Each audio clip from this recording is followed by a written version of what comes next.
الحين صار نقل الكاياك أسهل مما تتصور. مع ترولي كياكرز الجديد راح تعرف الفرق. وعشان نثبت لك أي قد سهل صار الموضوع، راح أسحب الكاياك بصبعتين بس. ايش رايك؟ في أسهل من كذي؟ خفيف وحد انسيابي.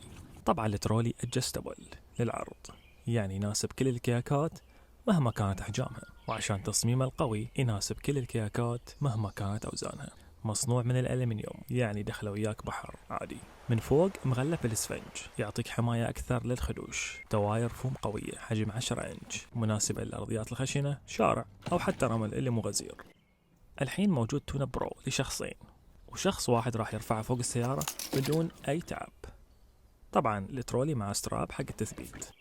ومن أهم مميزات الترولي أنه رفيع، وهذا يسهل لك حق ترفيع الكياك للسيارة. قاعد يسحب الكياك بسهولة للسيارة. وركب الرولر عشان يدحرج الكياك من دون ما يحمل. وعلى السوفت تراك. في أسهل من كذي بدون تعب ولا جهد. سعر الترولي 28 دينار بحريني.